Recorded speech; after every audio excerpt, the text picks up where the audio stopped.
Hola, ¿cómo están?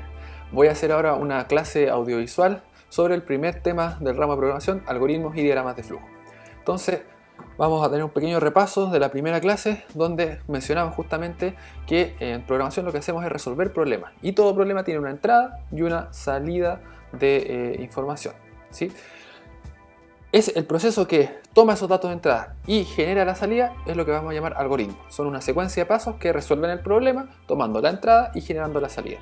Luego esos algoritmos los aterrizaremos en un programa que es una serie de instrucciones en un lenguaje que el computador pueda entender para resolver también entonces los problemas, pero de manera mucho más concreta. Pero sí, en esta clase solamente nos enfocaremos en entender el tipo de problema y cómo desarrollamos nosotros nuestros algoritmos. Específicamente los algoritmos los vamos a crear con diagramas de flujos.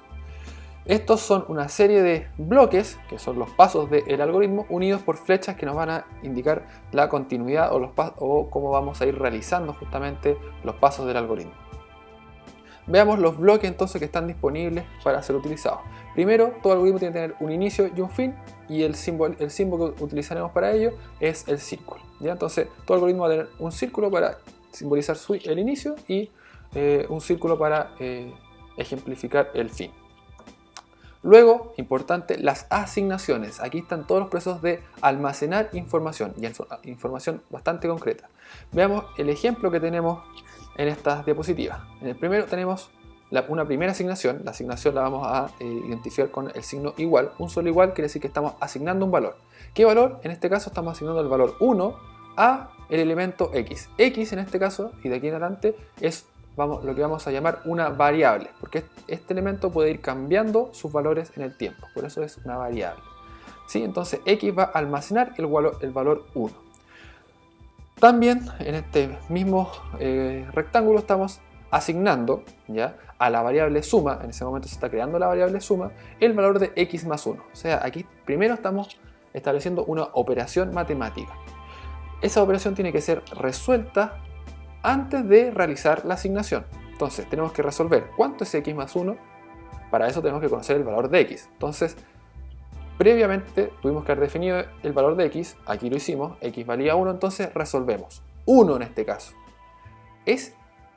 1 más 1 sería 2, y es el valor 2 el que vamos a guardar en suma, ¿ya? Las operaciones matemáticas que podemos realizar a este lado derecho de la asignación, siempre las operaciones van al lado derecho y las variables van al lado izquierdo. Eso hay que ser súper cuidadoso con ello. Las operaciones que podemos realizar entonces, repito, es la suma, resta, multiplicación, división, elevado y el módulo. El módulo que es este signo de porcentaje. El módulo me refiero a el resto de la división. Entonces, vamos a los ejemplos. 4 más 3, ninguna novedad, sería 7. 4 menos 3, 1. 4 por 3, 12, 4 dividido 2, 2, 4 módulo 3, 1, o sea, el resto de la división de 4 dividido 3 nos va a dar 1, el resto. Y 4 elevado a 3, 64. ¿Ya? Eso con las asignaciones. Luego tenemos la entrada y salida de información. ¿Ya? Muy importante en los problemas. Siempre nos van a decir claramente cuál es la entrada y qué es lo que nosotros tenemos que mostrar como salida. En este caso, la entrada entonces la vamos a realizar a través de este romboide, y nosotros vamos a decir, vamos a leer A, vamos a leer B. Entonces acá estoy creando una variable A, al igual que las asignaciones, pero acá también estoy creando una variable A, variable B, pero los datos que van a almacenar esas variables van a ser ingresados al momento de probar mi algoritmo o mi diagrama de flujo, ¿ya? Y las salidas entonces nosotros ponemos en el mismo romboide, pero ponemos escribir A. Entonces aquí lo que estamos haciendo es mostrar el valor que contiene A. Y cuando ponemos escribir hola, entre comillas, B, lo que estamos haciendo es mostrar la palabra hola y a la vez el contenido de B. ¿Ya? Por último, el último bloque que está disponible es el rombo, y este nos permite realizar condicionales, ¿sí? Acá vamos a hacer preguntas y preguntas lógicas. Es decir, que la respuesta a estas preguntas puedan ser o sí o no, o verdadero o falso. Preguntas que podemos realizar es una cosa es mayor a otra cosa, menor a, mayor igual a, menor o igual a, distinto a través del signo de exclamación igual, o a través del menor mayor, y si algo es igual a otro elemento, con el igual igual. ¿Ya? Vamos a tratar de evitar la nomenclatura matemática porque después cuando estemos trabajando en un computador vamos a tener que ocupar esta nomenclatura que aparece acá. Sigamos entonces con la unión de estos bloques. A través de, cómo vamos a organizar estos bloques, se nos pueden presentar tres tipos de estructuras básicas. Primero, estructuras secuenciales, que es cuando los bloques van todos de arriba hacia abajo linealmente, entonces realiza una acción, realiza otra acción y así sucesivamente hasta que termina nuestro algoritmo. Después tenemos las estructuras condicionales, que es simplemente cuando se involucra en el proceso secuencial un rombo de selección. Entonces ahí tenemos una condición que va a dividir el camino si el resultado de la condición o de la pregunta es verdadera o si el resultado de la pregunta es falso. ¿Ya? Y por último tenemos la estructura repetitiva o ciclos, que es como lo vamos a llamar ahora en el ramo. Entonces, que es cuando en algún proceso de la secuencia del programa o de nuestro algoritmo vamos a con una flechita volver a un punto anterior. ¿Ya? Entonces ahí quiere decir que volvemos a una etapa previa, por lo tanto estamos realizando un ciclo. Entonces, y obviamente ese ciclo tiene que tener en algún momento una condicionante para que pueda terminar nuestro algoritmo y no se quede dando o iterando, dando ciclos infinitamente. Veamos ejemplos de este tipo de estructura. Primero, veamos un problema. Realice un diagrama de flujo que determine el área y perímetro de un círculo dado su radio. La entrada de nuestro problema será un valor numérico que represente el radio del círculo y como salida necesitamos nosotros entregar el valor del área y el valor del perímetro del círculo que nos están dando el radio. El diagrama, muy sencillo, tenemos el inicio, leemos R o leer radio o el nombre que queramos ponerle acá a la variable, luego declaramos dos variables área que va a valer el resultado del cálculo 3,14 por R al cuadrado, ¿ya? Y tenemos la variable peri que va a valer el resultado de la operación 2 por 3,14 por R, que en este caso es el radio que se ingresó. Y finalmente la salida que nos están pidiendo entregar es el área es el valor del área y su perímetro es el valor de perímetro que está almacenado entonces en ambas variables. Finalmente no podemos olvidar, el círculo del fin. ¿Ya? Pasemos entonces a la siguiente ejemplo de estructura con un problema nuevamente.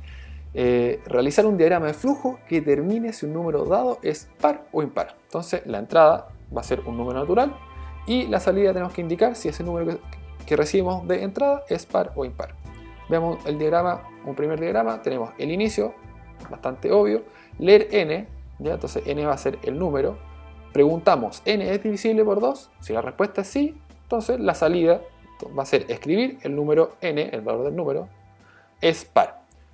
En el caso que la respuesta de la pregunta sea no, escribimos el número n es impar. Entonces si por ejemplo ingreso el número 8 es divisible por 2, sí, entonces va a escribir el número 8 es par. Y luego obviamente ambos caminos se juntan nuevamente en el fin en este caso. Sin embargo acá la pregunta que estamos haciendo no es computacionalmente correcta, ¿ya? Entonces veamos cómo vamos a nosotros realmente trabajar. Y aquí está la solución. Nosotros tenemos que preguntarnos, ya en nomenclatura más computacional, n módulo 2. ¿Qué estamos haciendo ahí? Calculando el resto de la división por 2. Si el resto de la división es igual a 0, ¿ya? Quiere decir que la división fue exacta, entonces el número sería par. Por eso, si la respuesta es sí, vamos a mostrar el número es par, y si la respuesta a esa operación es no, entonces el número n es impar. ¿Ya? Entonces, acostumbrémonos a hacer este tipo de preguntas y no estas en palabras porque no es lo correctamente o no es lo que se va a considerar correcto. Por último, tenemos un ejercicio en el cual podemos aplicar estructuras repetitivas que nos dice: realice un diagrama de flujo que determine el promedio de 5 notas. La entrada van a ser 5 números enteros y la salida tiene que ser el promedio. ¿Ya? Entonces veamos una posible solución. Tenemos el inicio, leer nota 1, leer nota 2, leer nota 3, leer nota 4, leer nota 5. Luego calculamos el promedio nota 1 más nota 2 más nota 3 más nota 4 más nota 5 dividido 5 y mostramos el promedio es, o sea, su promedio de notas es promedio, fin. Obviamente, yo sé lo que están pensando, aquí no hay ninguna estructura repetitiva, ¿sí? Pero este algoritmo soluciona el problema específico que nos dieron. Si fueran 5 notas, esta es la solución y sería un algoritmo válido, ¿ya? Pero si acá nos preguntaran en vez de 5 notas, 20 notas, 100 notas, 1000 notas, anotar 1000 de estos cuadritos no lo vamos a hacer. Entonces tenemos que buscar un proceso que nos permita realizar esta repetición de petición de notas. Y por eso veamos el siguiente algoritmo con, ahora sí, estructuras repetitivas. Si C, explico. Vamos al inicio.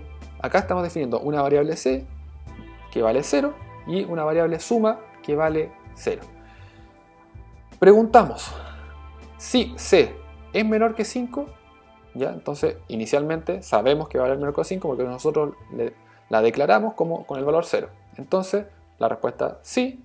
Vamos a leer nota. Entonces aquí se crea la variable nota y va a recibir una nota. Obviamente la primera nota que se nos entregue. C, la variable C va a ser igual a C más 1. Es decir, el valor actual de C, inicialmente 0, más 1, 0 más 1, 1. Y ese valor se va a guardar en la variable C. Entonces ahora desde este punto C ya no vale 0, sino que va a valer 1.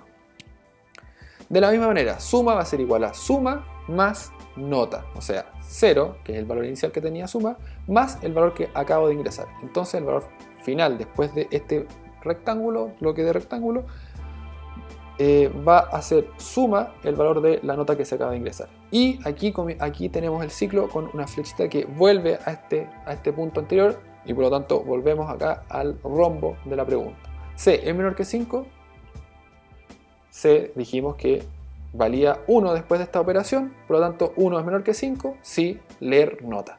Ya aquí nuevamente estoy leyendo nota. Pero acá se va a ingresar una nueva nota. Entonces, la nota que tenía guardada anteriormente va a ser reemplazada por la nueva nota que estoy leyendo. Y repetimos el proceso. C va a ser igual a C más 1. Ahora va a ser 1 más 1, 2 y se va a guardar en la variable C. Y suma va a ser igual a suma, el valor anterior que tenía suma, que era la nota anterior, más la nueva nota. Entonces ahora estoy sumando ambas notas y estoy guardando ambos valores, el resultado de la suma, en la variable suma, valga la redundancia. Y volvemos a repetir el proceso. Y ahora con C2, por lo tanto la respuesta va a ser sí. Lee una nueva nota, la agrega a la suma, nuestro C aumenta en 1 y repetimos. Así hasta que el valor de C valga 5. Cuando C, después de este proceso, valga 5, vamos a preguntar, ¿C es menor que 5? No, porque 5 no es menor que 5. Y vamos a ir acá. Calculamos, promedio va a ser igual a suma dividido C, bastante obvio. Y finalmente escribimos su promedio de notas es promedio. Entonces, ventajas de esta solución frente a la anterior que habíamos visto que era secuencial.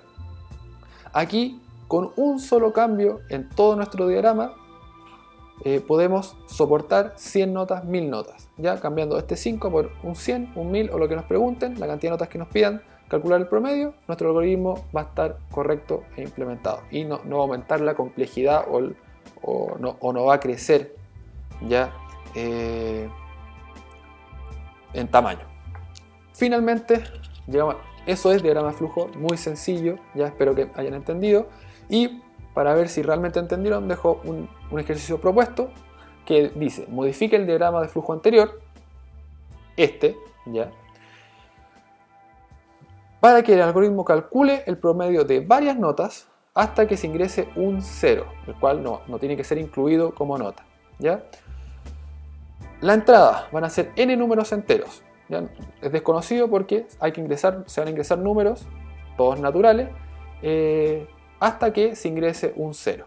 Y en la salida tiene que ser el promedio de esa cantidad de números que se ingresaron, ¿ya? Entonces ustedes tienen que modificar este diagrama para que ahora resuelva este problema y no el anterior que les había dado.